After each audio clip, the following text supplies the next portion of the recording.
September all right now. I'm here 1873. to help. Who are 5 you? years before Friend, redemption would take my find hand. him. Nathan Hart stood in the Thank you. darkness watching a welcome. village burn. Drink slowly. The Colorado night sky glowed It's orange good. and Keep red it. as Shh, it's all flames right. consumed I've the got you. Cheyenne I'm settlement below. scared. Be brave. Nathan was We have 34 to go. years old and a They're cavalry coming. scout with blood on his hands The and fire orders keeps in us his safe pocket. tonight. The I orders were feel simple. safe with you. Burn it all. Always. Leave nothing standing. Smoke rose in thick columns, blotting out the stars. Nathan could hear the screams, could see the figures running Getting from the flames. closer! Keep Women, running! Children, This way, hurry! the old, I and the can't! weak. You must! Some of his fellow soldiers raised their rifles. The crack of gunfire punctuated the roar of the inferno. Nathan did not fire, but he did not stop them either. A young Cheyenne warrior emerged from the smoke, maybe 20 years old, dragging an injured woman toward the tree line. The warrior's eyes met Nathan's across the burning ground. No words passed between them. Just understanding. Just hate. The warrior saw Nathan's uniform, saw the destruction, saw complicity written in every line of Nathan's weathered face. Nathan's hand rested on his Colt revolver. Training said shoot. Common sense said eliminate the threat. But something in Nathan, some last shred of the man he used to be, stayed his hand. The warrior disappeared into the darkness with the woman. Nathan told himself he was tired. Too tired to chase. Too tired to kill one more person. The truth was harder. The truth was that somewhere deep inside, beneath the layers of duty and obedience and the numbing routine of violence, Nathan knew this was wrong.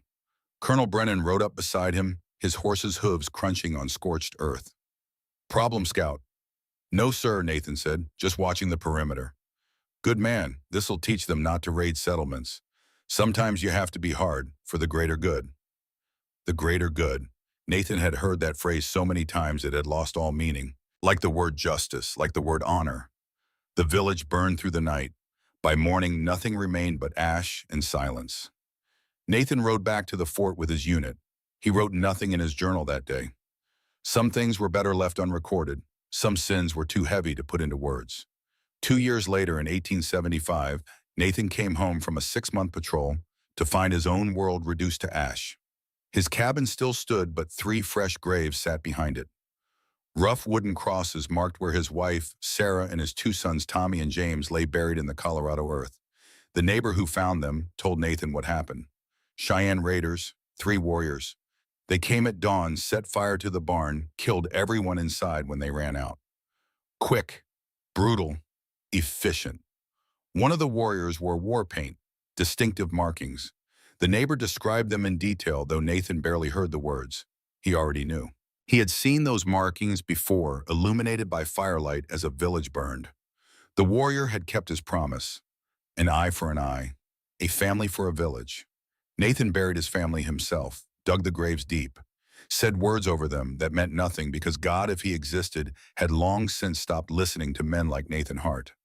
Standing over those graves, Nathan understood with terrible clarity that this was justice. Not the greater good, not duty, just cosmic balance. He had taken families from the earth, and now his family was taken from him. The math was simple. The universe had settled accounts. Most men would have raged, would have sworn vengeance, would have hunted down every Cheyenne warrior from here to the Dakotas. Nathan felt nothing but a hollow acceptance. He deserved this. Sarah and the boys did not, but he did, and they had paid the price for his sins. He left the army the next day, took his discharge papers without ceremony, sold most of his possessions, bought a small piece of land north of Silverdale, built a 1-room cabin with his own hands, and set about the business of existing without living. 3 years passed like water through a sieve. Nathan rose each morning, tended his small herd of cattle, ate beans and salt pork, and slept fitfully on a bedroll by the fire. He spoke to almost no one. His only neighbor, an old Confederate veteran named Henry Webb, respected his silence and left him alone except for occasional visits when the isolation grew too heavy even for Henry. Nathan visited the graves every morning, spoke to them, though he had nothing to say, just stood there, hat in hand, acknowledging their presence, acknowledging his failure. He thought about dying often. His Colt revolver sat loaded by his bedroll, 6 bullets. 1 would be enough. But every time Nathan considered it, the same thought stopped him. Death would be escape. Death would be mercy. He did not deserve mercy. Living was his punishment. So he lived. September 1878. Nathan was 39 years old and had $8 in his pocket from a failed cattle sale in Denver. The buyers had looked at his thin herd and offered prices that barely covered the cost of the drive. Nathan took the money anyway because negotiating required energy he did not possess. The ride back to his cabin took him through the mountain pass east of Silverdale.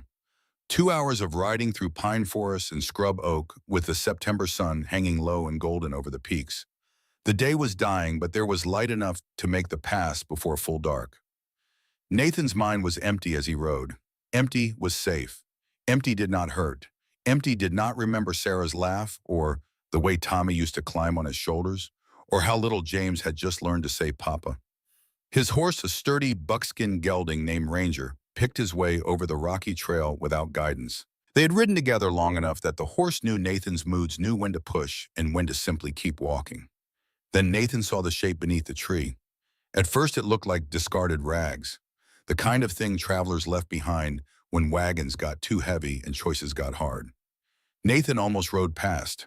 He had learned years ago that stopping for every piece of abandoned hope along the trail would break a man faster than bullets. But the bundle moved. Nathan pulled Ranger to a halt. His hand dropped instinctively to the colt at his hip. Out here, movement could mean anything. Injured animal, trap. Desperate men did desperate things on lonely roads, and Nathan had seen enough of human nature to trust it about as far as he could spit. He sat watching for a long moment. The bundle shifted again. This time he caught a glimpse of fabric, a dress torn and dusty, then hair dark and matted, and beneath it a small face streaked with dirt and tears. A child. Nathan's chest tightened with an old familiar ache, the kind he spent 3 years trying to bury. He should keep riding. Whatever this was, it was not his problem. He had his own ghost to carry, did not have room for anyone else's. But his hands were already moving, guiding Ranger off the trail toward the massive pine tree. As he drew closer, the details came into focus with awful clarity. A girl, maybe 8 or 9 years old, sat with her back pressed against the rough bark. Her legs were twisted beneath her dress in a way that made something cold settle in Nathan's gut. Not from injury, from something permanent. One leg bent inward at the knee, locked at an unnatural angle. The other foot turned completely sideways. Born that way, Nathan realized. This was not fresh trauma. This was a life lived different. The girl's face was burned red from the sun. Her lips were cracked and bleeding. She had been crying, but there were no tears left. Just dry, gasping sobs that shook her small frame. Her eyes, when they lifted to meet his, were the oldest eyes Nathan had ever seen on a child. Eyes that had already given up. Nathan dismounted slowly, his boots crunched on pine needles. The sound made the girl flinch, but she did not try to run. Could not run. Nathan realized, looking at those twisted legs again. He crouched down a few feet away, giving her space. His shadow fell across her, offering relief from the brutal September sun that had no mercy this time of year. "You hurt," his voice came out rough from disuse. He had barely spoken in 3 days except to curse at cattle buyers. The girl stared at him, trying to decide if he was real or just another desert hallucination. Her lips moved, but no sound came out at first. She tried again. "My legs don't work right." Her voice was thin as paper, barely audible. "Never have." Nathan nodded slowly. He could see that. What he could not see was why a child was alone on this trail with night coming on and no sign of wagon or campfire or any other living soul. "Where's your people?" The girl's eyes dropped. Her hands, small and dirty, twisted in the fabric of her dress. The silence stretched out, filled only with the wind moving through the pines and Ranger's steady breathing behind him. "Gone," she finally said. That one word carried more weight than a full confession. Nathan had heard that tone before, had used it himself when people asked about his family. Gone, she saw. Simple. Final. A door closed and locked. Gone where? Just gone. Her voice got smaller. "They said I was too slow. Said I'd die anyway, so better to leave me where God could decide instead of them having to watch." Something cracked open in Nathan's chest, a place he thought sealed shut for good.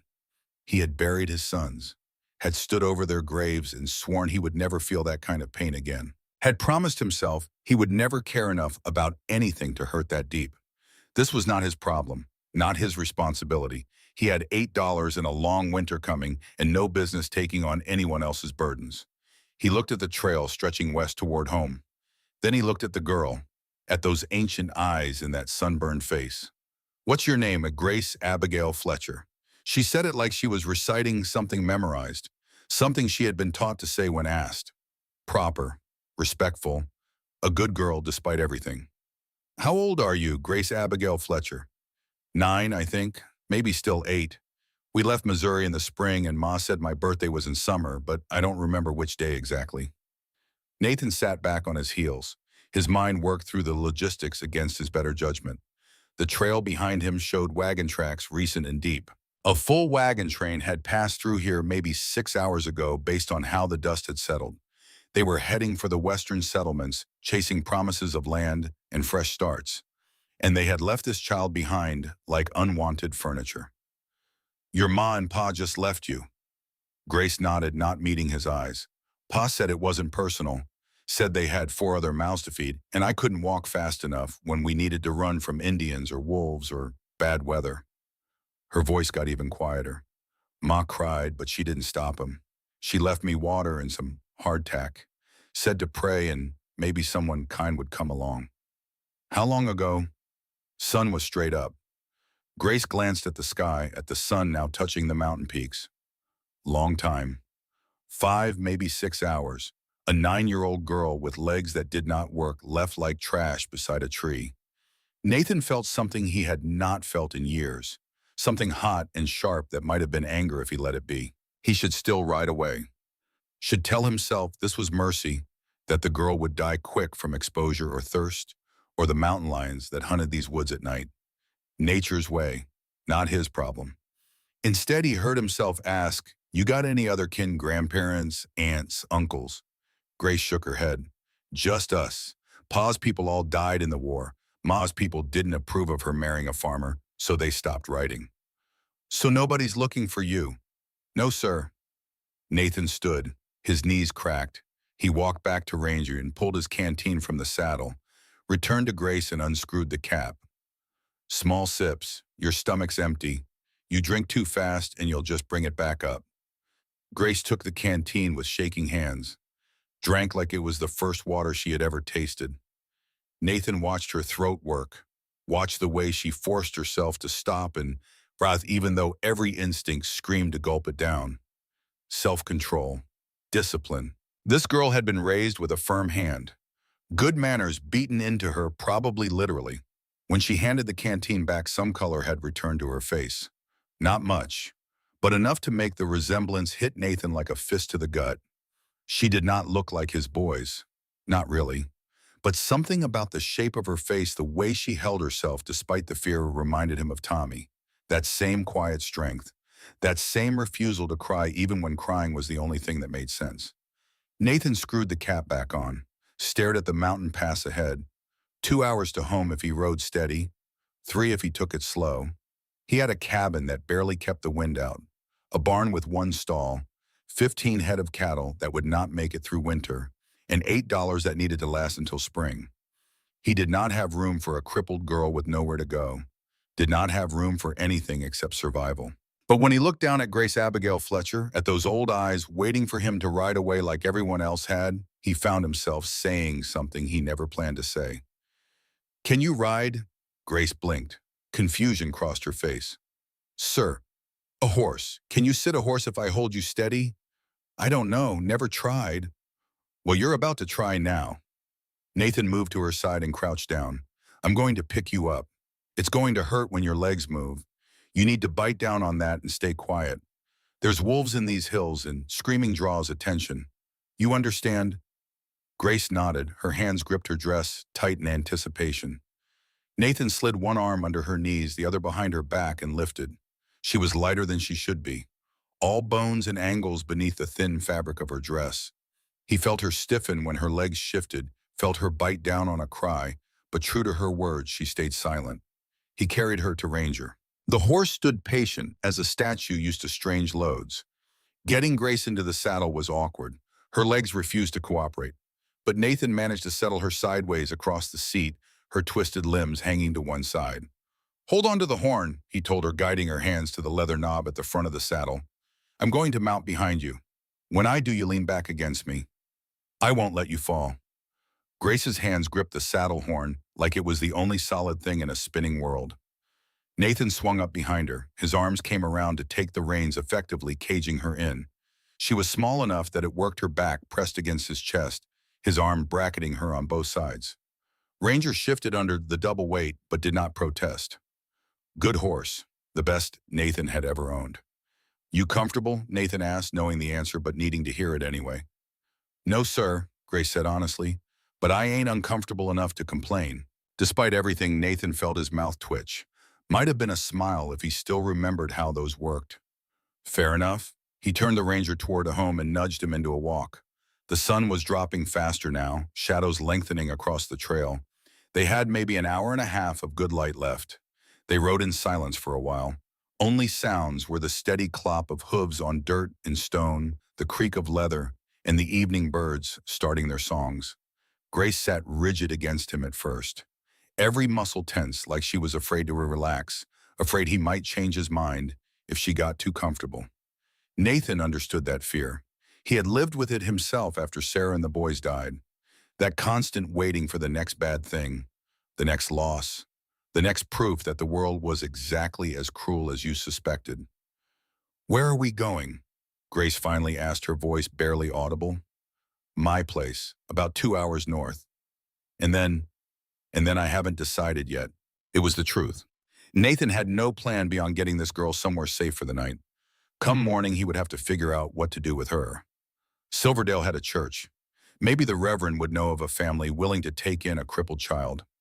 Or maybe there was an orphanage in Denver that handled such things. Even as he thought it, Nathan knew it was a lie he was telling himself. He had seen orphanages, had ridden past them in his army days, seen the hollow-eyed children standing at windows, seen what happened to the ones nobody wanted. Grace would disappear into one of those places and never come out. Or worse, she would come out broken in ways that had nothing to do with her legs. Are you going to leave me somewhere too? Grace asked. The question was so quiet, so resigned, that it hurt worse than if she had shouted it. Nathan tightened his grip on the reins. Ranger's ears flicked back at the tension in his hands. I don't know, he said, because lying to her seemed worse than the truth. I'm just trying to get you through tonight. Tomorrow's tomorrow. Grace nodded against his chest. Accepting this, she had learned early it seemed that tomorrow was all anyone could promise. If that.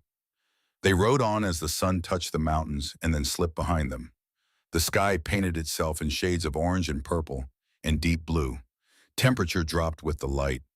Nathan felt Grace start to shiver. He had lost his coat in a card game 2 months back and had not replaced it, so he had nothing to offer except his own body heat. Lean back, he told her. Take what warmth you can. Grace hesitated, then let herself relax against him. Her shivering eased slightly, though not enough. The dress she wore was summer-weight cotton, meant for hot days on the trail, not mountain evenings. Another problem for the list. Food, shelter, warmth, clothing. All things Nathan barely had enough of for himself. Ranger knew the way home and picked up his pace as they got closer, eager for his own dinner and rest.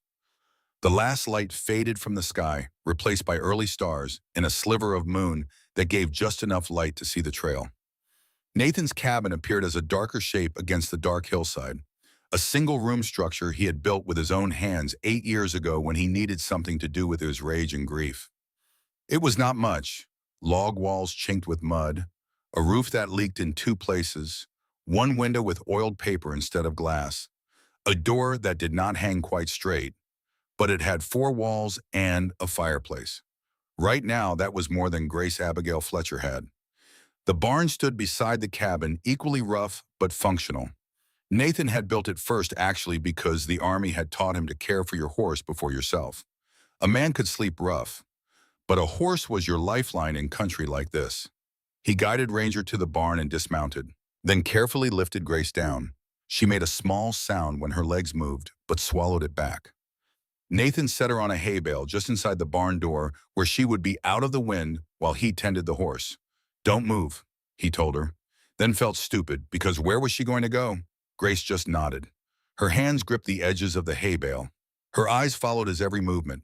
Nathan unsaddled Ranger with practiced efficiency, rubbed the horse down with a handful of straw, measured out grain from a sack that was getting too light. He would need to ride to Silverdale in a few days to get more supplies. Add that to the list. When Ranger was settled and munching his dinner, Nathan returned to Grace. She had folded her hands in her lap and was sitting perfectly still, like a child who had learned that being quiet and small meant being overlooked, and being overlooked meant being safe. "Can you walk at all?" Nathan asked. "Even a little. I can drag myself if there's something to hold on to," Grace said. "My arms are strong, but it's slow." "Show me." Grace slid off the hay bale, landing on her hands and knees. Her legs sprawled uselessly behind her, but she did not let that stop her. She crawled forward, using her arms to pull herself along her useless legs dragging in the dirt. It was painful to watch, but Nathan made himself look, made himself see exactly what this girl dealt with every day of her life. After a few feet, Grace stopped and looked back at him, waiting for judgment. "That's good," Nathan said, and meant it. "That's real good, but I'm going to carry you to the cabin because it's faster and you're already worn out." He scooped her up again. This time Grace did not tense. She just let herself be carried, her head resting against his shoulder with a trust that felt like a weight heavier than her body. The cabin was cold and dark inside. Nathan deposited Grace on the single chair he owned, a rickety thing he had traded for last winter. Then he went about building a fire. He had the routine down to muscle memory. Kindling first, then small sticks, then logs. A spark from his flint and steel, a breath of encouragement, and flames began to lick upward. Light and warmth spread through the small space, revealing the poverty of Nathan's existence. A rough table he had made from pine planks. The chair Grace sat in, a bedroll in the corner, a few tin plates and cups, a coffee pot, not much else. No photographs, no mementos, nothing that remembered the life he had before. Grace looked around with interest, but no judgment. She had grown up poor, Nathan could tell. This cabin was probably better than some places she had slept. "You hungry?" Nathan asked, though he already knew the answer. "Yes, sir." He had beans and a little salt pork. Put them together in his single pot with some water from the bucket by the door and hung it over the fire. While it heated, he found his other blanket, a thin wool thing with holes, wrapped it around Grace's shoulders. She pulled it tight, watched him move around the cabin with that same intensity she had watched everything since he found her, like she was memorizing details in case she needed them later, in case this was just another temporary stop before the next abandonment. "I need to ask you something," Nathan said, settling on the floor in front of the fire since Grace had his only chair. "This man in the black coat you mentioned, tell me about him." Grace's face went pale. The firelight made the shadows under her eyes darker. "I saw him twice. Once in Kansas City when we were buying supplies. He was talking to some men about children, about needing workers for mines and factories. Said he'd pay good money for orphans or kids whose families didn't want them." Nathan's jaw tightened. He had heard of such men. Labor contractors, they called themselves. Slavers in everything but name. "You saw him again." "3 days ago, he rode past our wagon at night. Pa talked to him for a long time. The next morning, Pa started talking about how I was too much burden, how we couldn't keep hauling dead weight across country, how maybe it was God's will that I stay behind." The pieces fell into place with sickening clarity. "Your pa sold you." Grace's voice was small. "I think so. I think that man paid Pa to leave me where he could come back and get me. But cheap because I can't work as good as normal kids." "What's this man look like besides the black coat?" "Tall, gray beard, real clean like he takes baths regular. Scar across his left cheek." Grace paused, her brow furrowed in concentration. "And he had papers in his coat, official looking with seals." Nathan committed every detail to memory. If this man came looking for Grace, Nathan wanted to be able to recognize him before he got too close. The beans bubbled over, hissing into the fire. Nathan grabbed a rag and moved the pot to the side, letting it cool enough to eat. He had 2 tin plates, both dented, divided the food evenly between them. It was not much, not nearly enough for a growing child.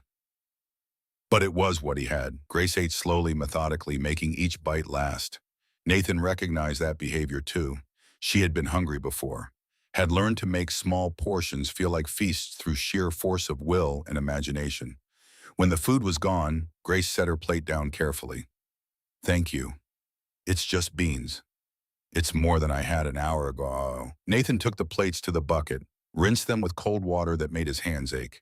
When he turned back, he found Grace trying to stay awake, her eyes drifting shut and then snapping open, fighting sleep like it was an enemy. You can sleep, he told her. Nothing's going to happen to you tonight. Where should I sleep? Nathan looked around the cabin, one bedroll, one blanket currently wrapped around Grace, no spare anything. The bedroll's yours, he said. I'll sit by the fire. That's not right, it's your bed. I've slept worse places. Trust me. He spread the bedroll near the fire close enough for warmth but not so close that a spark would catch it. Grace watched him, then looked at the bedroll, then back at him. You could share it, she said quietly. It's big enough for both of us if we don't mind being close. And it's cold. Nathan froze. Every instinct screamed that this was wrong, that appearances mattered, that a man alone with a child would draw exactly the kind of attention he did not need. But another part of him, the part that remembered being a father, remembered cold nights when his boys would crawl into bed between him and Sarah seeking warmth and comfort. Grace was not trying to be inappropriate. She was trying to survive, trying to find whatever warmth and safety she could in a world that had given her precious little of either. All right, Nathan said, but you stay on your side and I stay on mine. Yes, sir. Nathan helped Grace to the bedroll, arranged her carefully so her twisted legs would not cramp during the night. She curled on her side, the blanket pulled up to her chin, watching him with those steady, unblinking eyes. He lay down on his back as far to the other side of the bedroll as he could get, staring up at the rough log ceiling. The fire crackled. Wind whispered against the walls. And between one breath and the next, he heard Grace's breathing even out into sleep. Nathan lay awake for a long time, listening to her breathe, thinking about the choice he had made on that trail. $8 in his pocket, a long winter coming, and now a crippled girl who someone wanted badly enough to pay for. He should take her to Silverdale tomorrow, should hand her over to the church and wash his hands of the whole situation. But even as he thought it, Nathan knew he would not, could not. Because somewhere between finding her beneath that tree and carrying her to this cabin, between watching her crawl with dignity and seeing her fight sleep like it might steal her away, Brigella Fletcher had stopped being a stranger's problem. She had become his. And Nathan Hart, who had sworn he would never care about anything again, who had built walls around his heart high enough to keep out the whole damn world, found those walls cracking under the weight of one simple truth. He could not save his sons, but maybe, just maybe, he could save her. The fire burned low, the stars wheeled overhead, and in a cabin in the Colorado mountains, a broken man and a broken child slept side by side, neither of them knowing yet that they had just found what they both had been missing. Morning came cold and gray, the kind of dawn that promised winter was not far behind. Nathan woke to the smell of ash and the sound of wind pushing against the cabin walls. For a moment, he forgot where he was, forgot about the warmth pressed against his side. Then memory returned in a rush. Grace. She was still asleep, curled into a tight ball with the blanket wrapped around her like a cocoon. Sometime during the night, she had moved closer to him, seeking warmth. Her face was peaceful in sleep, younger than her waking hours allowed her to be. Nathan extracted himself carefully, not wanting to wake her. She had earned whatever rest she could get. He added wood to the fire, coaxing it back to life, then pulled on his boots and stepped outside. The world was silver with frost, every blade of grass crystallized, every surface sparkling in the weak morning light. His breath came out in white puffs. Winter was coming early this year. He could feel it in his bones and the way the wind cut through his shirt. He walked to the barn to check on Ranger, found the horse stamping impatiently, ready for breakfast. Nathan measured out grain, then stood for a moment with his hand on the horse's warm neck, thinking, what was he going to do with Grace?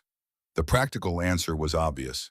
Take her to town, find someone to care for her, get back to his life of quiet survival.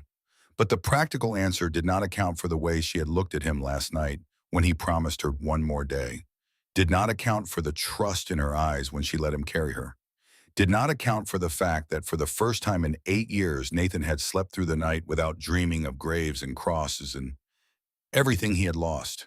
He was still standing there when he heard a sound from the cabin, a thump, then a scraping noise. Nathan hurried back, found Grace on the floor, dragging herself toward the door. What are you doing? Grace froze, her face flushed with embarrassment. I need the privy. Didn't want to wake you. Nathan felt something twist in his chest. This girl who could barely move was trying to handle things on her own rather than be a burden. He crossed to her and lifted her without a word, carried her outside to the small outhouse he had built behind the cabin. I'll wait here, he said, setting her down near the door. Call when you're done. It took longer than it should have. Nathan heard her struggling inside, heard the frustration in her breathing, but she did not ask for help. When she finally called out, he found her sitting on the ground, having dragged herself out, her face red from exertion. You did good, Nathan said, and he meant it. I'm slow. You're determined. There's a difference. He carried her back inside, set her in the chair. The fire was burning strong now, taking the chill off the air. Nathan put coffee on to boil, found the last of his cornmeal, and mixed it with water to make Johnny cakes. Grace watched him work with that same intense focus. You don't have to feed me, she said quietly. I can make do with less. When's the last time you ate a real meal? Grace thought about it. Week ago, maybe. Mom made stew when we camped near a creek, and Pa shot a rabbit. A week. This child had been slowly starving, and her family had left her anyway. Nathan flipped the Johnny cakes, his jaw tight. You'll eat what I give you and not argue about it. Yes, sir. They ate in silence. Only sounds were the crackling fire and the scrape of tin on tin. Nathan watched Grace eat every bite, watched the way she savored each mouthful like it might be her last, which for all she knew it might be. When breakfast was done, Nathan poured himself coffee and sat across from her. I need to go into town today, get supplies, figure some things out. Grace's face went carefully blank. Are you taking me to the church? I don't know yet. I understand if you are. You didn't ask for this. Didn't ask for me. Nathan set his cup down harder than he meant to. Stop that. Stop what? Stop making it easy for people to give up on you. Stop acting like you don't matter. Grace's eyes widened, then filled with tears she refused to let fall. I'm just trying not to be trouble. Well, you're already trouble. Question is what kind of trouble I'm willing to take on. It came out harsher than he meant, but Grace did not flinch. Instead, something like hope flickered across her face. Hope that maybe, just maybe, he was not planning to abandon her at the first opportunity. Nathan stood and walked to the window, looking out at the frost-covered landscape. If you stay here, even for a little while, there's going to be talk. People in town, they'll wonder. They'll ask questions. What will you tell them? The truth. That I found you on the trail and brought you here until we figure out what's next. And if that man comes, the one in the black coat. Nathan's hand dropped to his hip where his Colt would be once he strapped it on. Then he'll have to go through me. Grace was quiet for a moment. Then why are you helping me? It was the question Nathan had been avoiding since he picked her up yesterday. Why was he helping her? He had no good answer, no logical reason, just a feeling in his gut that said this was something he had to do. I had sons once, he said finally, the words coming slow and painful. Tommy was 7 when he died. James was 4, their mother 2. Indian raid while I was away scouting. Came home to find my whole world gone. I'm sorry. Spent 8 years telling myself I didn't want to care about anything ever again. Easier that way, safer. He turned to look at her. Then I found you under that tree, and all those walls I built didn't mean a damn thing.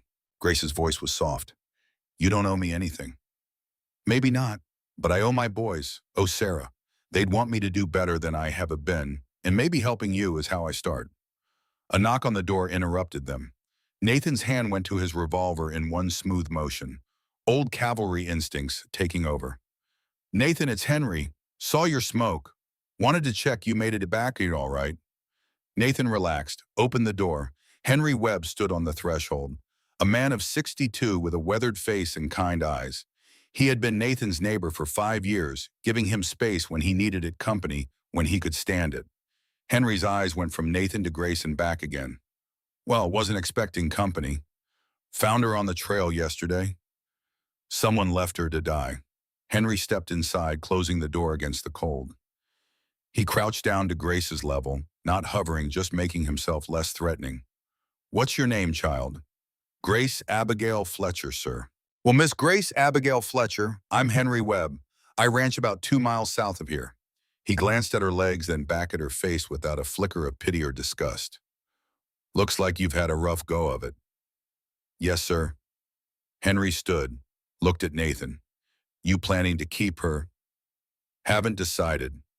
Well, when you do decide, you'll need more than beans and cornmeal. I've got extra supplies at my place. Blankets, too. My wife's things from before she passed. They've just been sitting in a trunk these 10 years. Girl might as well have them. Nathan felt something ease in his chest. I'd appreciate that. I'll bring them by later. Henry tipped his hat to Grace. Nice to meet you, miss. Nathan here's a good man, even if he's forgotten how to act like one. You're in safe hands. After Henry left, Grace looked at Nathan. He seems nice. He is. Only friend I've got left, and I don't deserve him. Maybe you deserve more than you think. Nathan did not answer that.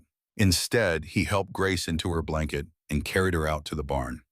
If she was going to be here even a few more days, she needed to see more than just the inside of his cabin.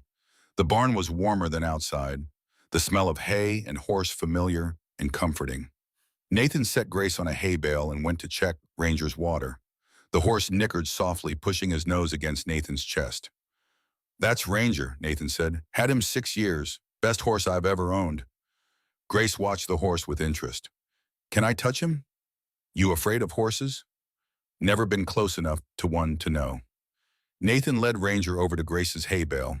The horse was gentle, well-trained. He stood still as Grace reached out a tentative hand. Her fingers touched his nose. Ranger whuffed softly, his breath warm against her palm. Grace's face lit up in a smile so bright it transformed her. He's soft. That's velvet. All horses have it on their noses. She stroked Ranger's face with wonder. The horse stood patient, as if he understood this was important. I like horses, Grace said softly. Horses are better than people most of the time. Do you have any other animals? 15 head of cattle out in the far pasture. Few chickens, but a fox got most of them last month. Grace kept petting Ranger, her movements gentle and sure. Back home before we left Missouri, we had a dog. His name was Buddy. Her voice got quiet. Pa shot him before we left because he said we couldn't take him west. The casual way she said it, like it was just another loss in a life full of them, made Nathan's hands clench. That was wrong of him. Pa said it was practical. Said Buddy would just slow us down or run off anyway. Your pa sounds like a man who confused practical with cruel. Grace did not argue, just kept petting the horse. They stayed in the barn for a while, Grace content to be near Ranger. Doesn't matter if they're bigger or stronger. You fight until you can't fight anymore. Grace's fingers closed around it. I'll fight. Nathan saddled Ranger and prepared to leave. But at the door, he turned back. Grace sat in the chair, wrapped in her blanket, holding his knife, like it was the only solid thing in the world. I'll be back, he said again. I know. But the doubt in her eyes said otherwise. Said she had heard promises before. Said she knew how easy it was for people to ride away and never return. Nathan climbed into the saddle, pointed Ranger towards Silverdale, his mind already working through what he needed to do. Buy supplies, talk to the Reverend maybe about families who might take in a child. Ask around about men in black coats buying children. Figure out what the hell he was going to do with Grace Abigail Fletcher. The ride to Silverdale took an hour and a half. With every mile, Nathan felt the weight of his decision pressing down. He was getting attached, already starting to think of Grace as something more than a problem to solve. That was dangerous. Attachment led to loss, and loss led to the kind of pain he had sworn never to feel again. But when he thought about leaving her at the church, thought about riding away and never seeing her again, something in his chest rebelled. Maybe he was already too late. Maybe the attachment had formed the moment he saw her under that tree. Old eyes and a young face waiting to die. Maybe some things you could not run from, no matter how hard you tried. Silverdale appeared ahead, a collection of wooden buildings clustered around a main street. The town was small, maybe 200 people when everyone was home. But it had the basics: general store, saloon, church, sheriff's office, courthouse. Nathan tied Ranger outside the general store, went inside. The proprietor, a thin man named Wesley, who talked too much and charged too little, looked up from his counter. Nathan Hart, haven't seen you in weeks. Heard you went to Denver. Just got back. Need supplies. Nathan pulled out his $8. Flour beans, salt pork coffee, whatever this will buy. Wesley counted the money, started pulling items from shelves. This'll get you through maybe 3 weeks if you're careful. Make it last longer. I can add more beans, less meat. Will do. While Wesley worked, Nathan looked around the store. His eye caught on a display of children's clothing, small dresses and shoes. He thought of Grace's torn dress, her bare feet. That dress there, he said, pointing to a simple blue one. And shoes, small for a girl maybe 9 years old. Wesley raised an eyebrow but did not comment, added the items to the pile. That'll be $10 total. Nathan stared at the items. I only have 8. Then you can't buy the dress and shoes. Nathan looked at the supplies, doing math in his head. Food or clothing? Survival or comfort? It should not be a question. Just the food then, he said. Wesley nodded. Wrap the supplies in the brown paper. Nathan was loading them into his saddlebags when a voice stopped him. Mr. Hart, a word if you please. Nathan turned. A tall man in a black coat stood behind him. Gray beard, scar on his left cheek, papers visible in his coat pocket. The man from Grace's description. Silas Crane smiled, but it did not reach his eyes. I believe you have something that belongs to me. The confrontation in Silverdale had begun 3 hours ago. Now Nathan stood on that dusty street facing the man who had bought Grace like property. Nathan's hand moved to his hip before his mind caught up. The weight of the Colt was there familiar and ready, but drawing iron on a crowded street in broad daylight was a good way to end up in a cell or worse. So he kept his hand loose, hovering ready, but not committed. I don't believe we've met, Nathan said, his voice flat as creekstone. Silas Crane's smile widened, showing teeth too white for a man who spent his time on dusty trails. No, but I know you, Mr. Hart, former cavalry scout, widower, living alone on that pathetic excuse for a ranch 2 hours north of here. He paused, letting the words sink in. And now apparently harboring stolen property. I don't know what you're talking about. The girl, Grace Fletcher, her father sold her to me, legal and proper. I have the papers to prove it. Crane pulled a folded document from his coat, crisp and official looking. Now I'm a reasonable man. I understand you probably didn't know the situation when you picked her up. So I'm willing to overlook this little misunderstanding if you just tell me where she is. Nathan's jaw tightened. Every instinct told him to put his fist through this man's smiling face. But that would solve nothing, not yet. Even if what you're saying is true, and I'm not saying it is a father can't sell his child, that's slavery. Been illegal for 13 years. Crane's laugh was smooth as oil. Slavery? No, this is guardianship transfer. Perfectly legal. The girl's family couldn't care for her, poor thing with those crippled legs. I agreed to take responsibility, provide her with work and shelter. It's charity, really. Charity that her father got paid for. A small administrative fee, nothing more. Crane's eyes hardened slightly. The point is, Mr. Hart, I have legal guardianship. The girl belongs to me, and I want her back. Around them, people were starting to notice. Wesley stood in the doorway of his store, watching. A woman across the street had stopped sweeping. The sheriff's office was 3 buildings down, and Nathan could see movement in the window. This was exactly what Crane wanted, a public confrontation. Witnesses to see Nathan refusing a legal claim. Everything proper and above board except for the rot underneath. The girl's at my place, Nathan said carefully. Safe and fed. If you want to discuss this further, we can ride out there together. Let her tell us herself what she wants. Crane's eyes went hard. The girl is 9 years old and crippled. What she wants is irrelevant. I have legal guardianship. Then you'll have no problem coming to my ranch and proving it. I don't need to prove anything to you, Mr. Hart. I need you to return my property. Today. The word property hung in the air like gun smoke. Nathan felt something cold settle in his gut. This was not going to end with words. Men like Crane did not back down when they had the law on their side, even if that law was bought and paid for. No, Nathan said simply. Crane's smile vanished. That's theft. I could have you arrested. Then do it. I'll tell the sheriff exactly what you're running. Child labor. Probably selling kids to mines and factories. Maybe he'll be interested in those papers of yours. For the first time, uncertainty flickered across Crane's face. Then it was gone, replaced by something colder. Sheriff Wade is a friend of mine. Good friend. He understands how things work in this territory. Of course he did. Nathan should have known. Small town, limited law, plenty of room for men with money and influence to bend things their way. We're done talking, Nathan said. He turned back to Ranger, loading the last of his supplies. Crane's hand shot out, gripping Nathan's shoulder. Nathan moved on instinct, grabbed Crane's wrist, twisted, and had the man bent over Ranger's saddle in less than a heartbeat. Old cavalry training, muscle memory from a life he tried to leave behind. Touch me again, Nathan said quietly, his face close to Crane's ear, and you'll pull back a stump. He released Crane, who stumbled back, his face red with rage and embarrassment. People were definitely watching now. This would be all over town by nightfall. You just made a very serious mistake, Crane said, straightening his coat. Judge Blackwell will hear about this. You can expect legal action. Looking forward to it. Nathan mounted Ranger and turned north without another word.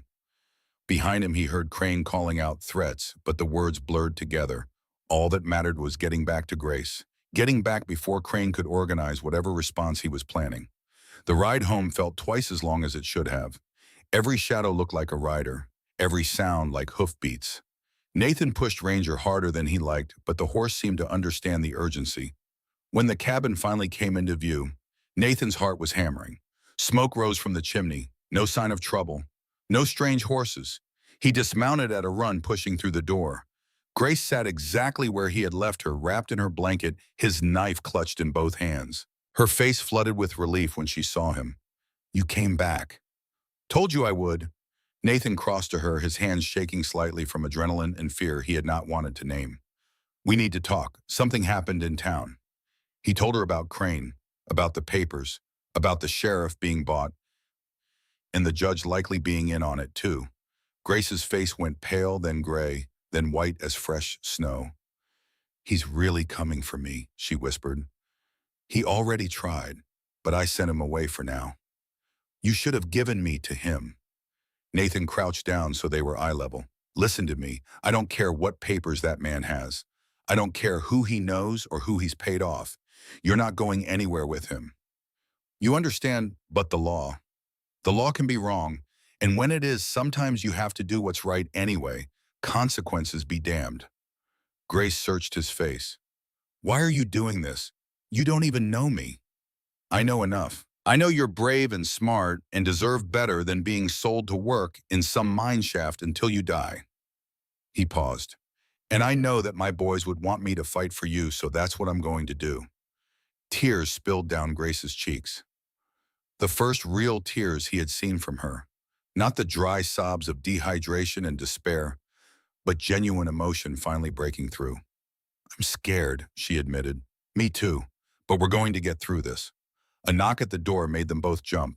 Nathan's hand went to his revolver as he moved to answer, said, but it was just Henry Webb, his arms full of bundles.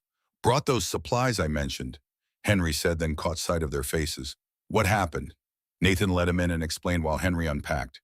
There were blankets thick and warm, dresses in various sizes, all clean and carefully folded, shoes, a coat, things Henry's wife had worn before consumption took her. Mary would have wanted them to go to someone who needed them, Henry said, his voice rough with old grief. Grace, you wear them in good health. Thank you, sir, Grace said quietly. Henry turned to Nathan.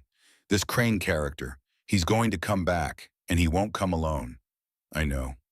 What are you going to do, I don't know yet, but I'm not giving her up. Henry nodded slowly. Then you'll need help. Can't fight the whole territory by yourself. I can't ask you to do that. You're not asking, I'm offering. Henry's jaw set in a line Nathan recognized. Stubbornness, loyalty. The kind of man who would stand beside you even when the smart play was to walk away. We'll figure this out, but first the girl needs proper clothes and a decent meal. Mary's things should fit her well enough. They spent the afternoon making the cabin more livable. Henry helped Nathan string a rope across one corner to create a private space for Grace. They hung blankets to form a makeshift wall, giving her somewhere to change and sleep with dignity. Grace tried on the dresses. The blue one fit best, falling to her ankles, the sleeves a little long but workable. She looked at herself in the reflection of Nathan's shaving mirror, touching the fabric with wonder. "I've never had anything this nice," she said. "It suits you," Nathan told her. For dinner, they had the beans and salt pork Nathan had bought along with cornbread Henry contributed. It was the most food Grace had seen in weeks. She ate until her stomach hurt, then apologized for being greedy. "That's not greed," Henry said kindly. "That's your body telling you it needs fuel. You eat as much as you want." After dinner, Henry left with promises to check in tomorrow. Nathan barred the door behind him and added extra wood to the fire. The temperature was dropping fast. Winter was definitely coming early. Grace sat in her private corner, running her fingers over the extra blankets. "Mr. Hart." "Just Nathan. Mr. Hart makes me feel old." "Nathan, then. What's going to happen when that judge gets involved?" Nathan had been thinking about that all afternoon. "Depends on what kind of judge he is. If he's honest, we might have a chance. If he's bought like the sheriff, we'll need a different plan." "What kind of plan?" "The kind where we find someone higher up the chain. Federal marshal maybe. Someone who can't be bullied or bribed." "Do you know anyone like that?" Nathan was quiet for a moment. He did know someone. Colonel William Grant, now a U.S. Marshal based out of Denver. They had served together in the cavalry, fought side by side through some of the worst campaigns of the Indian Wars. Grant was one of the few men Nathan trusted completely. "I might," he said, "but getting word to him will take time. And I don't know how much time we have." That night, Nathan barely slept. He kept his revolver within reach and listened to every sound outside. Wind in the trees, coyotes in the distance, ranger shifting in the barn. Nothing that suggested riders approaching, but he stayed alert anyway. Grace slept fitfully, whimpering in her dreams. Twice Nathan went to her, speaking softly until she settled. The second time she grabbed his hand and held on tight, even in sleep. Morning came with heavy clouds and the smell of snow in the air. Nathan made coffee and checked his ammunition. 6 rounds in the Colt, a box of 20 more in his saddlebag. Not much if things turned violent, but hopefully enough. He was frying eggs when hoofbeats sounded outside. Multiple horses. Nathan's hand dropped to his gun, but then he heard Henry's voice. Nathan got company. Nathan opened the door to find Henry with 2 other people. One was Dr. Michael Hayes, the town physician, a gray-haired man with steady hands and a kind face. The other was a woman Nathan recognized as Claire Ashford, the school teacher who had come west from Boston 5 years back. "What's this?" Nathan asked. "This is us deciding we're not going to let Silas Crane and his friends run roughshod over a child," Claire said firmly. She was small, barely 5 feet tall, but she had a spine of steel. "Henry told us what happened. We want to help." Dr. Hayes nodded. "I've been hearing rumors about Crane for months. Children disappearing, families being paid off. Never had proof. But if Grace can testify to what happened to her, it might be enough to start an investigation." "Judge Blackwell won't allow it," Nathan said. "Then we go over his head." Claire's eyes flashed. "My cousin works in the territorial governor's office. We send word to him. Get a federal investigation started." It was the beginning of a plan, not a great one, but better than nothing. They spent the morning gathering information. Grace told her story to Dr. Hayes, who wrote down every detail with the careful precision of a man who understood that words would matter more than bullets in this fight. Claire asked questions, gentle but thorough. "Where did your family come from? How much did your father receive? What exactly did Crane say to you?" Grace answered everything, her voice growing stronger with each word. She had a remarkable memory, Nathan realized. Could recall conversations almost verbatim. Remember exact details about Crane's appearance, his horse, even the smell of his cigars. By noon, they had 3 handwritten pages of testimony. Dr. Hayes signed it as a witness. So did Claire and Henry. "This is good," Claire said, "but we need more. We need other families willing to come forward." "They'll be scared," Henry said. "Most of these folks are desperate. That's why they sold their kids in the first place." "Then we make them understand they're not alone, that there's strength in numbers." Nathan listened to them plan, grateful and uncomfortable in equal measure. He was not used to people helping, was not used to being part of something bigger than his own survival. Grace sat nearby, watching with wide eyes. "You're all doing this for me." "We're doing this because it's right," Claire said. And because if we let men like Crane operate in the shadows, we're no better than the people who look the other way. They were still talking when the sound of hoofbeats interrupted them again. This time it was not friends. Sheriff Tom Wade rode up with 3 deputies all armed. Behind them came Silas Crane, looking smug and satisfied. Nathan stepped outside, positioning himself between them and the cabin. Henry, Dr. Hayes, and Claire followed, forming a loose line.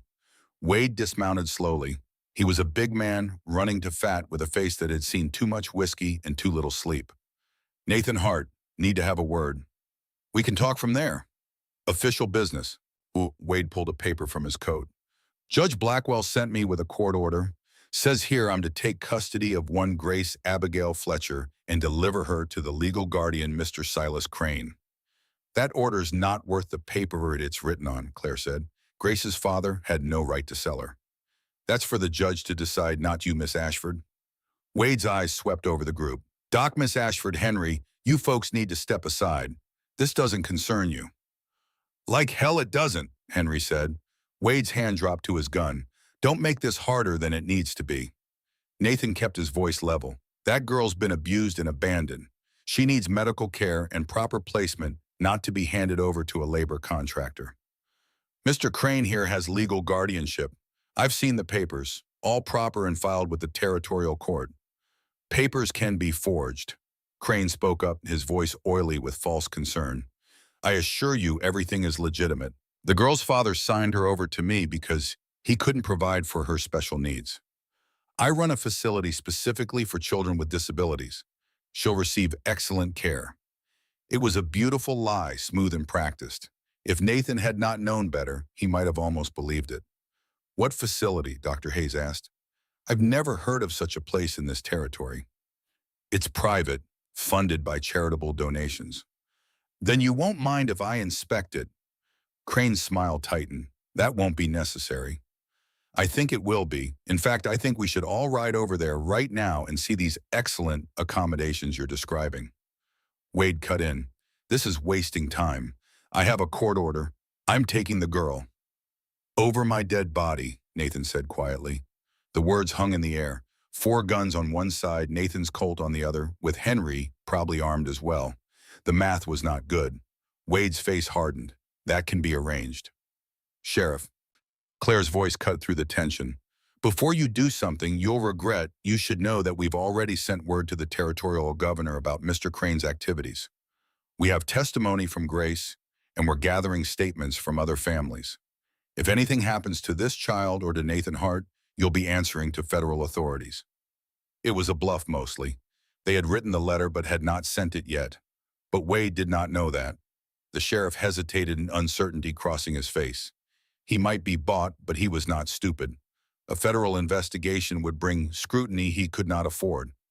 Crane saw the hesitation, and his voice sharpened. Sheriff Wade, the court order.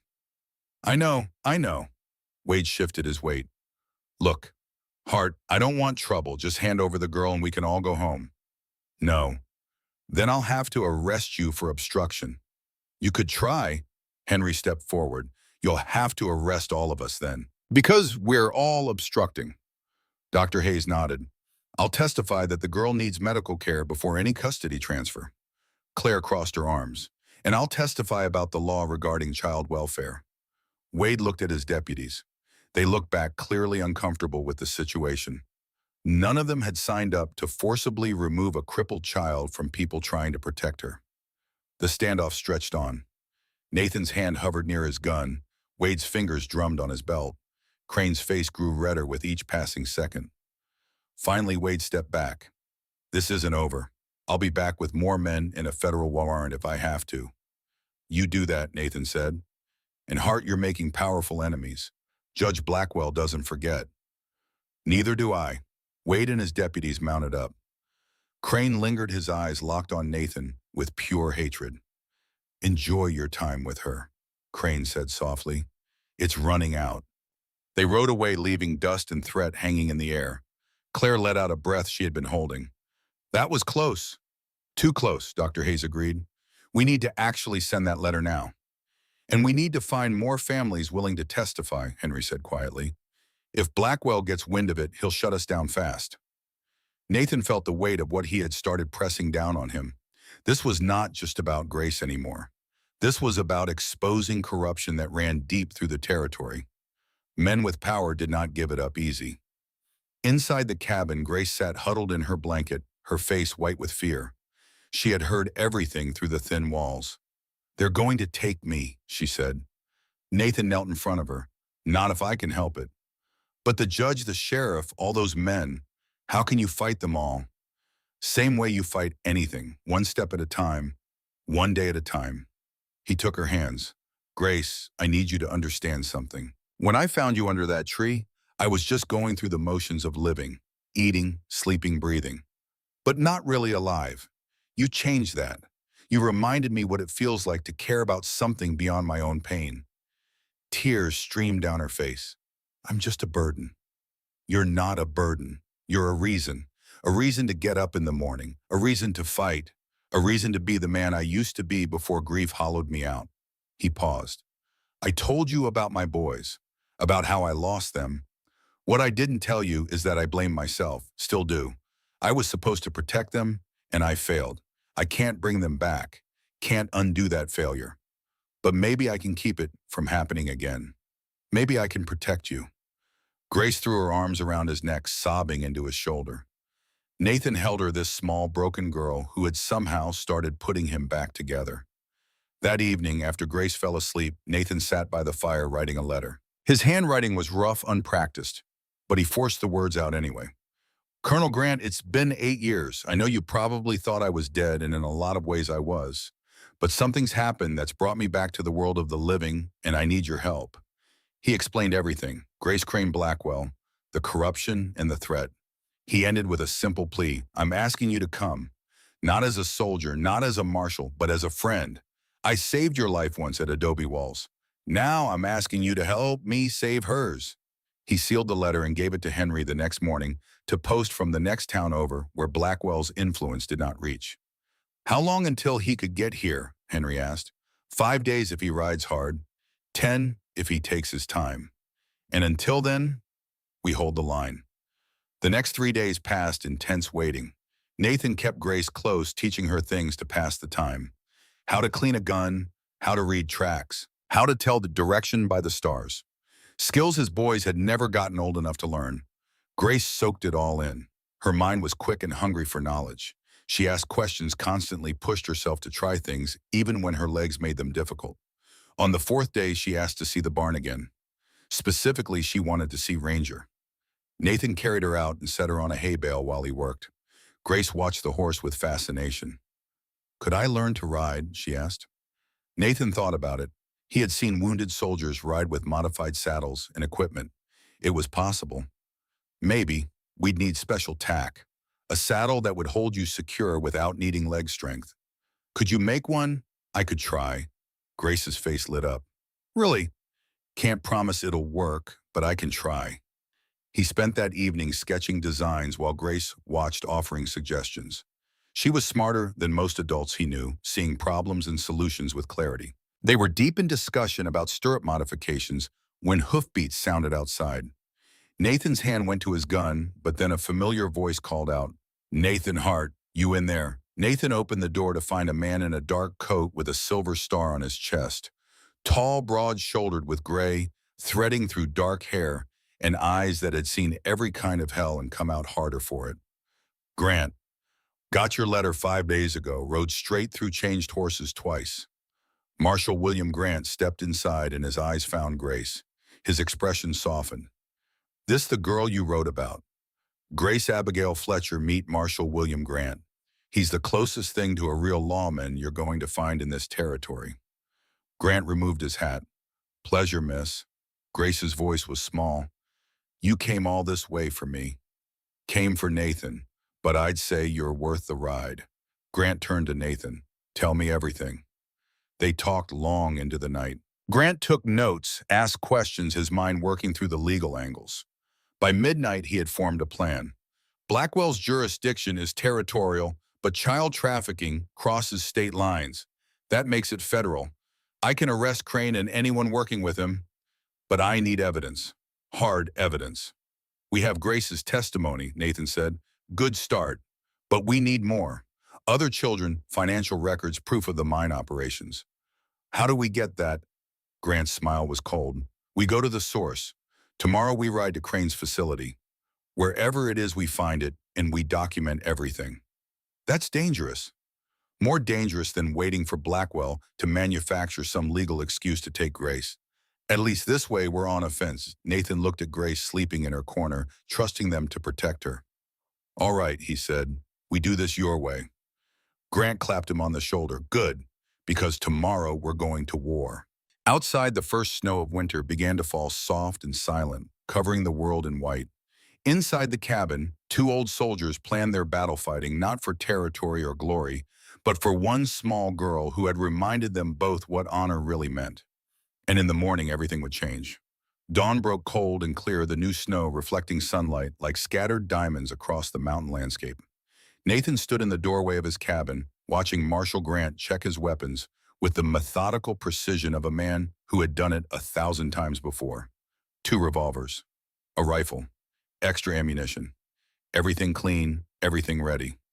Grace sat wrapped in her blankets, her eyes wide with worry. She had not slept much.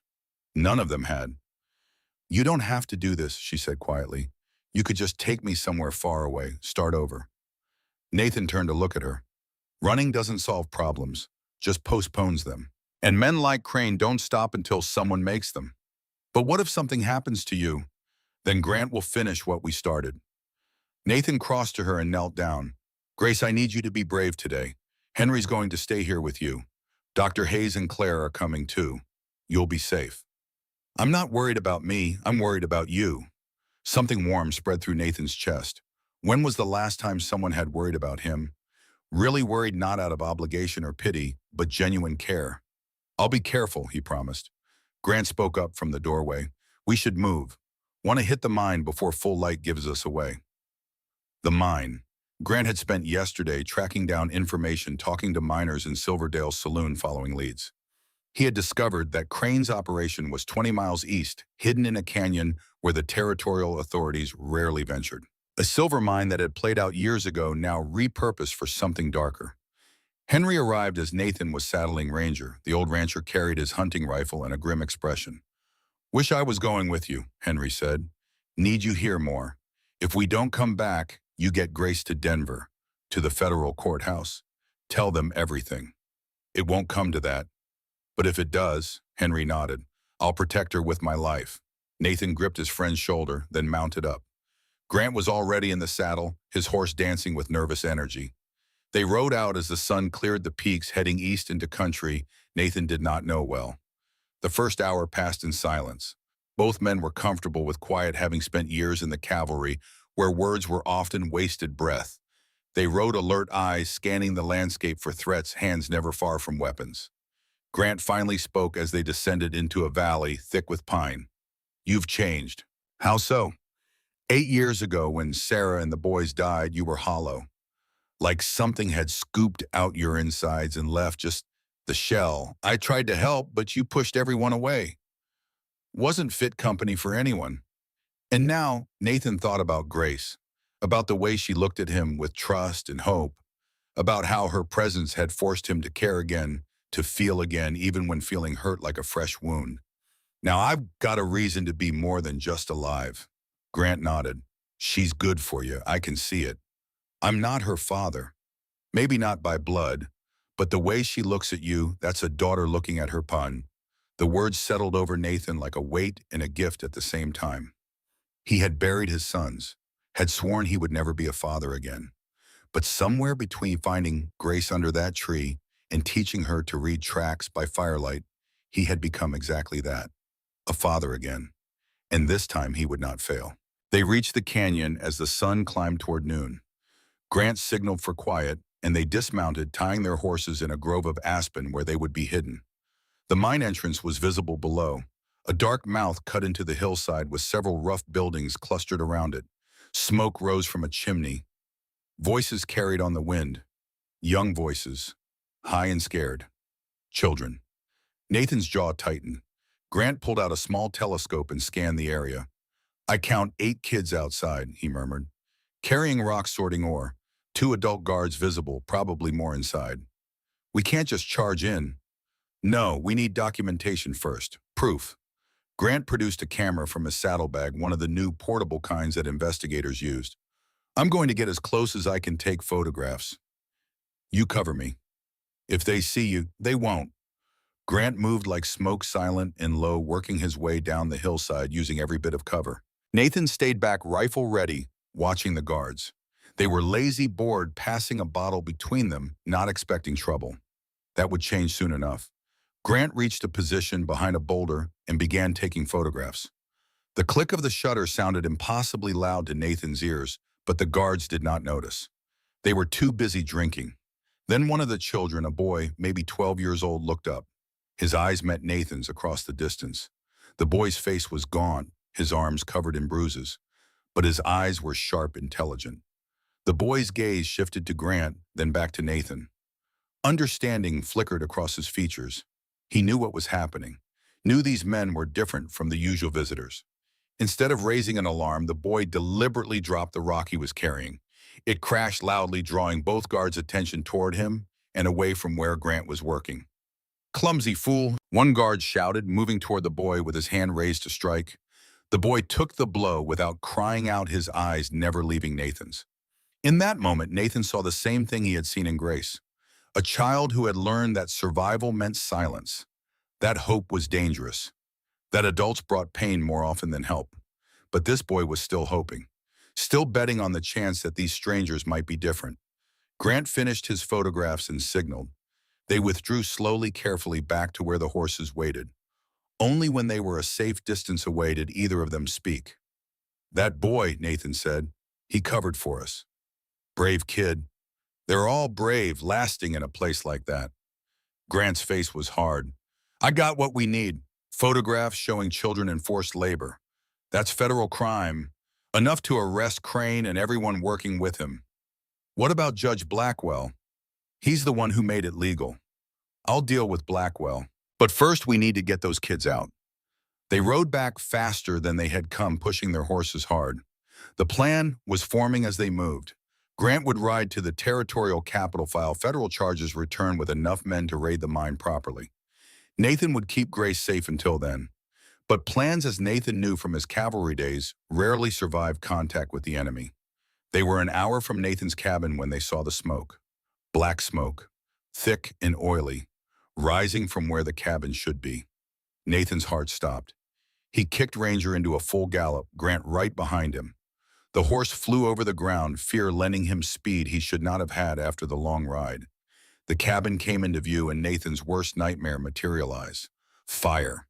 The cabin was burning flames, licking through the roof, smoke pouring from the windows. The barn doors were open, the stall empty, and there in the center of the chaos was Grace. She was on the ground 20 feet from the burning cabin, crawling toward the barn, her dress torn and dirty. Blood streaked her face from a cut above her eye. Behind her, the cabin's roof collapsed inward with a roar of sparks and flame. Nathan was off his horse before it stopped moving. "Grace!" She looked up, her face transforming from despair to desperate relief. "Nathan, they took Mr. Webb. They took him, and they said they'd kill him if you didn't give me up." Nathan reached her and gathered her into his arms. She was shaking, sobbing, clinging to him, like he was the only solid thing in a collapsing world. Where did they take him? Town, the courthouse? That man, Crane, he had so many men with him. "They said you have until sunset to bring me or Mr. Webb dies." Grant knelt beside them, his face grim. "How long ago?" "Maybe an hour.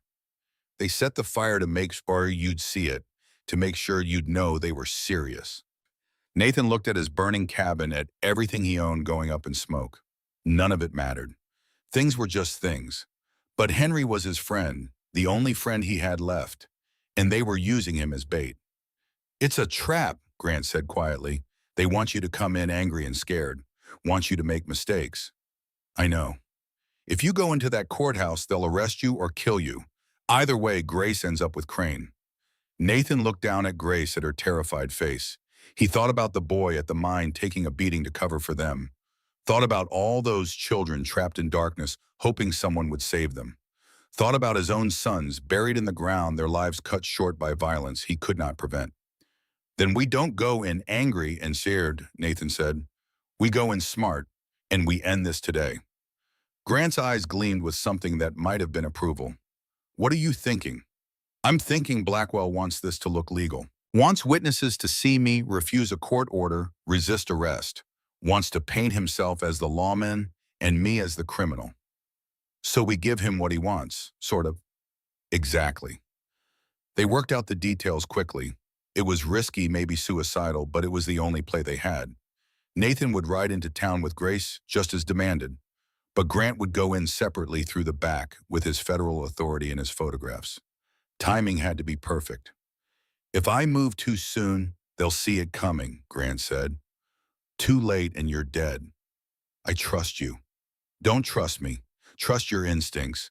They've kept you alive this long. Nathan turned to Grace. I need you to do something very hard. What? I need you to be brave. Braver than you've ever been. We're going to ride into town and you're going to see some bad men. They're going to say things, do things, try to scare you. But you have to remember something. What? I'm your father now. And a father protects his daughter. No matter what. Grace's eyes filled with tears. You mean it? I'm really your daughter. From the moment I picked you up under that tree, I just didn't know it yet. She hugged him fiercely. I love you, Pa. The word hit Nathan like a physical blow. Pa. Not Mr. Hart. Not Nathan. Pa. I love you too, Grace Abigail. And I promise you we're going home tonight. Both of us. They left the burning cabin behind. Grant split off a mile from town, circling wide to approach from the east. Nathan rode straight down the main street. Grace held carefully in front of him, her small body pressed against his chest. People stopped and stared. Word had already spread. Everyone knew about the ultimatum, about the fire, about the showdown that was coming. The courthouse stood at the end of the street, a two-story building that served as both legal center and jail. Sheriff Wade waited on the steps with 6 deputies. Behind them, visible through the windows, Nathan could see Judge Edmund Blackwell in his robes, looking every inch the righteous authority. And chained to a post like an animal was Henry Webb. The old rancher's face was bruised, blood crusting at his hairline, but his eyes were clear and defiant. When he saw Nathan, he shook his head sharply. Don't do it. Don't trade yourself for me. Nathan dismounted, helped Grace down. She leaned against Ranger's side, her twisted legs unable to support her weight. Sheriff Wade stepped forward. Smart man Hart saves us all a lot of trouble. Let Henry go first. That's not how this works. You hand over the girl, then we talk about your friend. I hand over Grace and you've got no reason to keep your word. Wade's hand moved toward his gun. I could just take her. You could try, but I'm betting I'm faster than you, and I'm betting at least 3 of your men die before you drop me. You want to take that bet? Wade's face flushed red. Around them, the townspeople were gathering watching. This was the show Blackwell wanted. Public defiance, justification for whatever came next. The courthouse door opened, and Silas Crane emerged, his smile wide and victorious. Mr. Hart, how kind of you to see reason. If you'll just hand Grace over to me, we can resolve this peacefully. Nathan's hand hovered near his Colt. Over my dead body. That can certainly be arranged. Sheriff Wade, arrest this man for kidnapping and assault. On what evidence? A new voice cut through the tension. Everyone turned. Marshal William Grant stood at the far end of the street, his silver star gleaming in the afternoon sun. He held a sheaf of papers in one hand and his revolver in the other. Who the hell are you? Blackwell's voice boomed from the courthouse steps. U.S. Marshal William Grant. And you're Judge Edmund Blackwell, correct? The man who signed the guardianship papers for Mr. Crane here. I am. And you have no jurisdiction in my territory. Actually, I do, when territorial matters become federal crimes. Grant held up the papers. I have here documented evidence of child trafficking, forced labor, and conspiracy. Federal charges, which means everyone involved is under federal arrest. That's preposterous, Crane sputtered, his composure cracking. I run a charitable organization. Grant's voice was cold and clear, carrying across the gathered crowd. You run a labor camp. I have photographs, witness statements, financial records showing payments to Judge Blackwell and Sheriff Wade. You've been buying children and selling them to mines and factories. That's slavery, Mr. Crane, and it's been illegal for 13 years. The courthouse steps went silent. The crowd shifted, uneasy murmurs rippling through them. Blackwell's face had gone from ruddy to white. Those records are sealed. How did you? Federal warrant executed 2 hours ago at the Territorial Bank. Grant stepped forward, each boot heel striking the dirt with purpose. Now I can arrest everyone involved quietly, or we can do this the hard way. Your choice. The moment hung suspended. Nathan could see Wade's deputies exchanging glances, uncertainty clear on their faces. They had signed up to enforce local law, not participate in federal crimes. Then Crane made his move. He lunged for Grace, grabbing her arm and yanking her toward him with brutal force. The girl screamed as her twisted legs buckled beneath her. The girl is mine, legal and proper. Crane's other hand went to his coat, pulling out a small derringer. He pressed it against Grace's temple. Anyone moves and she dies. Nathan's hand dropped to his Colt, muscle memory taking over. But Crane was using Grace as a shield, the barrel of that tiny gun pressed hard enough against her head to leave a mark. Let her go, Crane, Nathan said, his voice deadly calm. This is between you and me. No, this is about property rights. I paid good money for this crippled brat. Crane's eyes were wild now, the veneer of civilization stripped away. You people don't understand. I'm providing a service. These worthless children would starve on the streets. I give them purpose. I give them work. Grace whimpered but did not cry. Her eyes found Nathan's, wide with fear but also with something else. Trust. She trusted him to save her. Grant had his revolver trained on Crane but could not risk the shot. Too close. Too much chance of hitting Grace. Wade and his deputies had their guns drawn but seemed frozen, unsure who to aim at. The townspeople pressed back, giving space to the violence about to erupt. Then Judge Blackwell appeared at a second-story window, a derringer of his own in his shaking hands. This is my territory, Blackwell screamed, his voice cracking with hysteria. You federal bastards have no right here. His gun was not aimed at Nathan or Grant. It was aimed at Grace. If I can't have order, no one can. The weak must be culled. Time slowed to a crawl. Nathan saw Blackwell's finger tightening on the trigger, saw the madness in the judge's eyes, saw Grace frozen in Crane's grip, unable to move, unable to run. Nathan threw himself forward. The derringer cracked, small caliber but deadly at this range. The bullet punched into Nathan's left shoulder, high into the side. Pain exploded through him, white and hot, but his momentum carried him forward. He crashed into Crane, knocking the man sideways, breaking his grip on Grace. Grace fell to the ground and immediately started crawling, dragging herself toward the nearest cover. Nathan hit the dirt hard, his shoulder screaming. But his right hand still worked, still held the Colt. A second gunshot cracked through the chaos. Not from Blackwell, not from Wade, from Crane. The slave trader had pulled a hidden derringer from his boot while Nathan was down. And he had aimed it not at Nathan, but at the one person trying to help. Henry Webb. The old rancher stumbled back, a red stain spreading across his chest. His rifle clattered to the ground. Henry, Nathan's voice tore from his throat. Grant shot Crane in the shoulder, disarming him. But the damage was done. Nathan crawled to Henry, ignoring his own wound, ignoring the pain. He reached his friend just as Henry's knees buckled. Nathan. Henry's voice was weak blood on his lips. Got him, didn't I? You got him, old friend, you got him. Nathan eased Henry to the ground, cradling his head. The girl, Grace, she's safe. She's safe because of you. Henry smiled, his eyes drifting. Tell her I was proud to fight for her. Old men like me don't get many chances to do something good. She gave me that chance. His hand gripped Nathan's weakly. Take care of her. Be the father I couldn't be to Margaret. I will, I promise.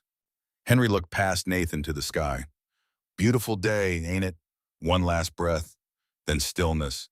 Nathan held his friend as the battle raged around them, as Grant arrested Crane and Wade and Blackwell, held him until the warmth faded and the old rancher's war was finally over. Nathan came up on one knee, raised the Colt. Not at Crane, not at Blackwell. At the chandelier chain above Blackwell's head. 2 shots, both clean, The massive iron and crystal chandelier, easily 100 pounds, dropped like a guillotine. Blackwell saw it coming, dove aside. The chandelier crashed through where he had been standing, smashing through the second-floor railing, pulling down part of the ceiling with it. Blackwell sprawled on the floor, his derringer skittering away across polished wood. Glass and plaster rained down around him. Grant's voice rang out, commanding and absolute. "Federal Marshal, everyone on the ground now!" The fight went out of Wade's deputies all at once. They dropped their weapons, hands raised. Even Wade himself looked at Grant, at the star, at the crowd of witnesses, and slowly, carefully set his gun down. No, Crane was on his knees, clutching his shoulder where Grant had shot him. "This isn't over. I have rights. I have contracts." "You have nothing," Grant said. He strode forward, pulling Crane's arms behind him, snapping handcuffs on with practiced efficiency. "Silas Crane, you're under arrest for child trafficking, conspiracy murder, and about a dozen other federal crimes. You'll be tried in Denver, and you will hang." Deputy Morrison, the young one who had shown doubt before, rushed to Nathan. "Mr. Hart, you're bleeding bad. And Mr. Webb," Dr. Hayes pushed through the crowd medical bag already open. "Get Hart inside, quickly." Webb, he knelt beside Henry, checked for a pulse, then slowly shook his head. "He's gone." Grace crawled to Nathan, her face streaked with tears. "Pa, don't leave me. You promised." "I'm here," Nathan managed through gritted teeth. The pain was enormous, radiating from his shoulder down through his entire left side.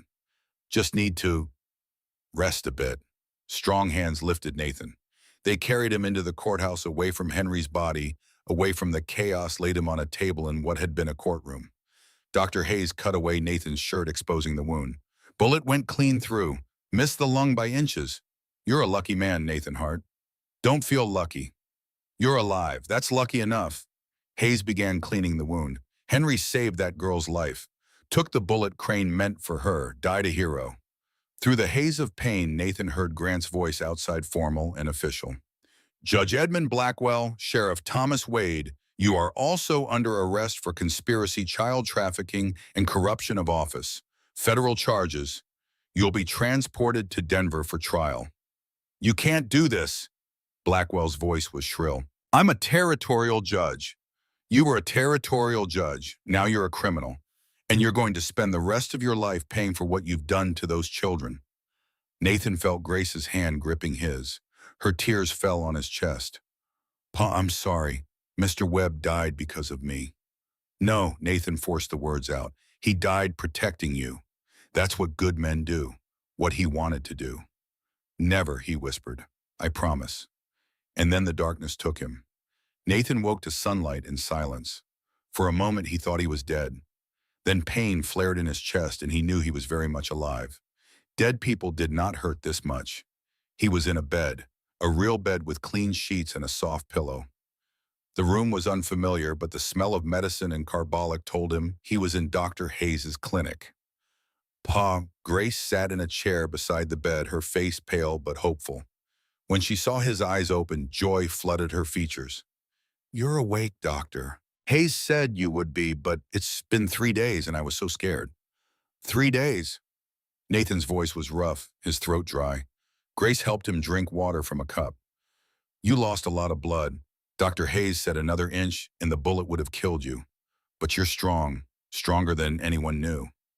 Memory came flooding back. The courthouse, the gunfight, Blackwell's derringer, Henry dying in his arms. What happened after? Marshal Grant arrested everyone. Mr. Crane, Judge Blackwell, Sheriff Wade, 6 other men who were working at the mine. They're all in the territorial jail waiting for trial. Grace's smile was fierce but sad. And Marshal Grant raided the mine. He got all the children out. 17 of them. They're safe now. Families are coming to get them. That's good. Nathan's throat tightened. Henry would have wanted that. Marshal Grant said Mr. Webb died a hero. They're going to put up a marker in the town square. And Miss Ashford said the territorial governor is launching a full investigation. They found records of almost 60 children sold over 3 years. And are you all right? I'm sad about Mr. Webb, but I'm safe because of him, because of you. Grace squeezed his hand. Marshal Grant said he'll testify that you acted in defense of a federal witness. You're not going to be charged with anything. Nathan closed his eyes. He did not feel like a hero. Heroes did not watch good men die, did not carry the weight of so many losses. But maybe that was the point. Maybe real heroes were just broken people trying to do better, trying to protect what mattered even when it cost them everything. The cabin burned down, he said. I know, everything you owned. Just things, Grace, things can be replaced. He opened his eyes and looked at her. But where will we live? Marshall Grant found us a place, a small house in town near Miss Ashford. It's not much, but it's ours until you're well enough to rebuild. That sounds good. But that's assuming, Grace's voice got smaller, assuming you still want to keep me after everything that's happened, all the trouble I caused. Nathan reached for her hand with his good arm. Grace, I need you to listen to me very carefully. None of this was your fault. Henry chose to fight. I chose to fight. Because you matter. Because you're worth fighting for. Tears streamed down her face. Marshall Grant's helping me file adoption papers. Proper ones, not the kind Crane used. Real legal adoption recognized by the federal government. Apostament. You'll be Grace Abigail Hart, my daughter, if that's what you want. She launched herself at him, careful of his wound, but unable to contain her joy. Yes, yes, 1,000 times yes. Nathan held her as best he could with one arm, feeling pieces of his broken heart finally starting to heal. The next weeks passed in a blur of recovery and rebuilding. The small house in Silverdale became home temporarily. Grace flourished there, learning to help with household tasks, making friends with the neighbors who came by to check on Nathan. True to his word, Grant helped process the adoption. The papers were filed in Denver, far from Blackwell's corrupted court. Grace Abigail Hart became official in the eyes of the law. Nathan healed slowly. The bullet wound left a scar, a permanent reminder of the price of doing right. But Dr. Hayes said he would make a full recovery.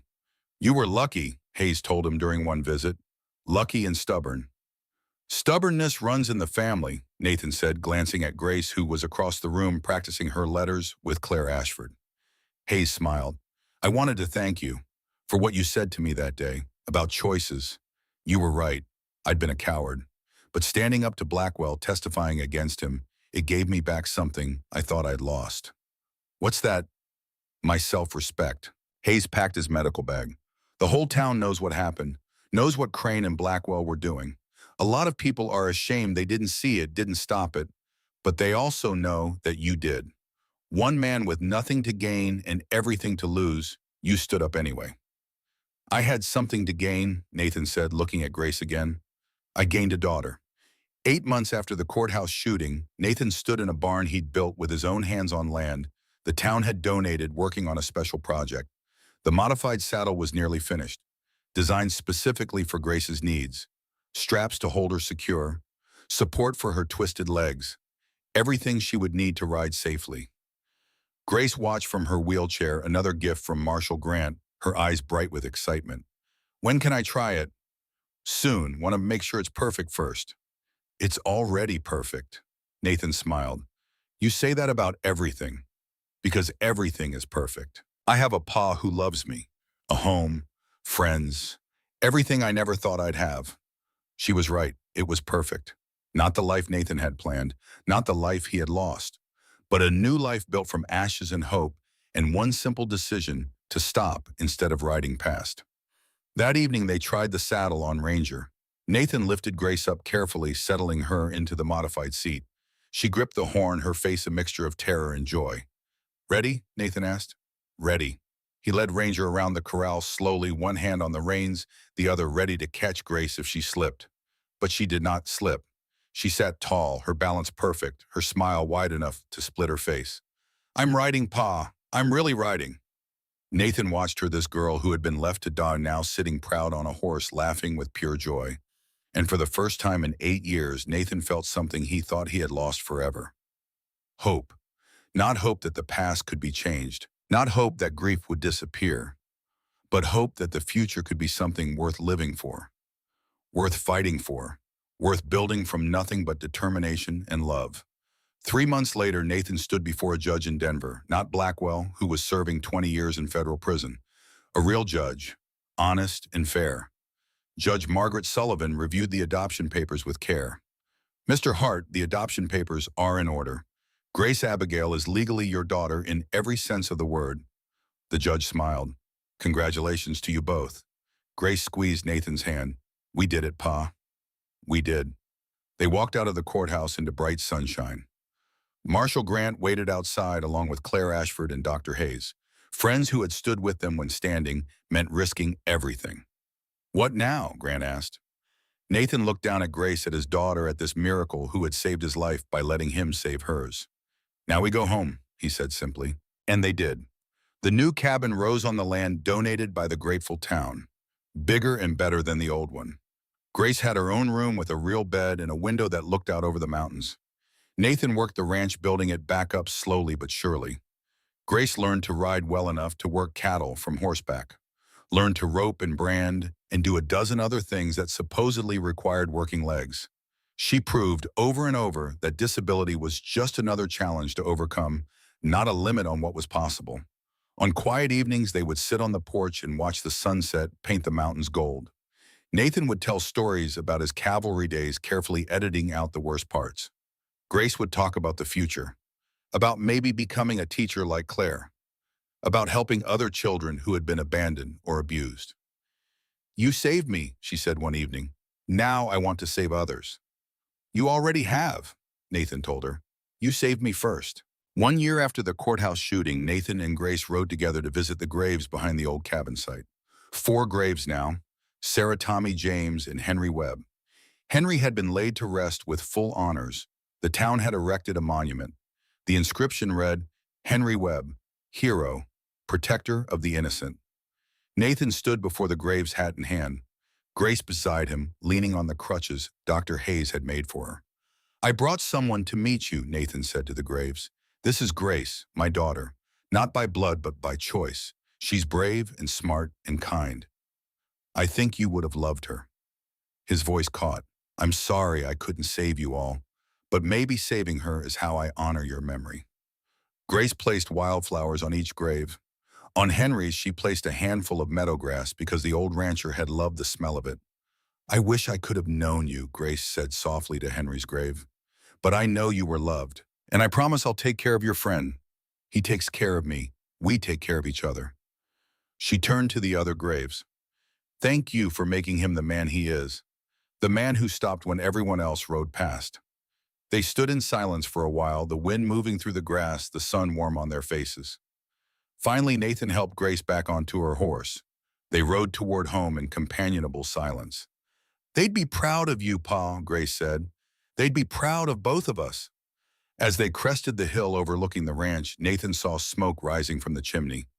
Dinner cooking, a home waiting, a future spreading out before them like the Colorado plains, witty and full of possibility. He thought about the man he had been, hollow, broken, walking dead, and he thought about the man he was becoming, a father, a protector, someone who had learned that the bravest thing you could do was not to harden your heart against pain, but to open it again despite the risk. The sun was setting as they reached the barn. Grace dismounted with Nathan's help, more confident now on her crutches. She headed inside to wash up for dinner while Nathan tended to the horses. He was brushing down Ranger when he heard voices outside. Grace's voice in another, younger, male. Nathan stepped out of the barn to find Grace talking to a boy standing at the edge of their property, maybe 11 years old, dirty, bruised, thin as a rail. The boy looked up as Nathan approached, fear flashing across his face. Please, the boy said, don't hurt me. I'm just lost. I'll leave. Nathan recognized that look, that tone, had seen it in Grace's eyes a year ago. What's your name, son? Thomas. Thomas Miller. Where's your family, Thomas? The boy's eyes dropped. They left me 3 days ago, said I was too much trouble, ate too much, couldn't work hard enough. Nathan and Grace looked at each other. In Grace's eyes, Nathan saw understanding, compassion, and determination. Well, Thomas, Nathan said, crouching down to the boy's level, looks like you just found a new family. The boy's head snapped up, disbelief warring with desperate hope. You mean it? We mean it, Grace said firmly. We know what it's like, and nobody should have to go through that alone. Nathan stood offering his hand to the boy. Thomas took it, his grip weak from hunger, but his eyes growing stronger with each passing second. "Come on," Nathan said. "Let's get you fed, then we'll figure out the rest." As they walked toward the cabin, Grace beside him on her crutches, Thomas holding his other hand, Nathan felt something settle in his chest, a sense of rightness, of purpose. This was not the end of their story. It was the beginning of something bigger. One child at a time, they would fight against the darkness, against the cruelty, against the system that treated children like property instead of people. It would not be easy. There would be more battles to fight, but Nathan was no longer a hollow man walking through life.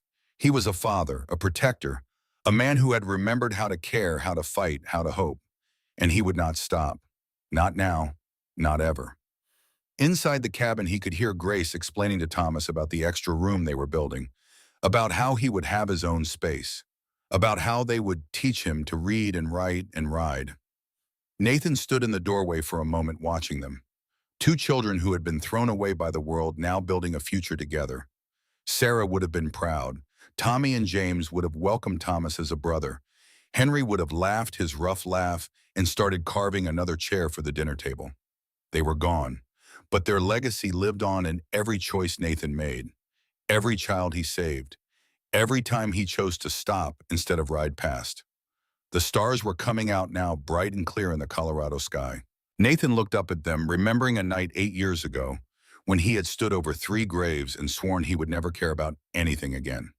He had been wrong, so terribly wrong. Caring was not weakness. It was strength, the hardest, bravest thing a person could do. "Pa," Grace called from inside.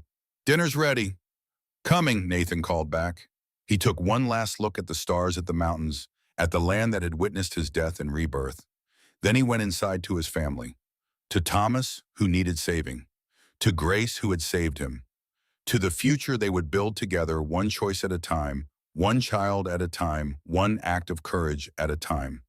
The door closed behind him. Warmth and light and laughter spilled out into the gathering darkness. And in a cabin in the Colorado mountains, a family sat down to dinner. Broken pieces that had found each other and made something whole. Not perfect, never perfect, but real and good and worth fighting for. Always worth fighting for. One girl, one choice, one stop on a lonely trail. That was all it took to save 2 lives and prove that sometimes the bravest thing you can do is simply refuse to ride past someone in need. Even when stopping might cost you everything, especially then. The last righteous man had found his purpose, and he was just getting started.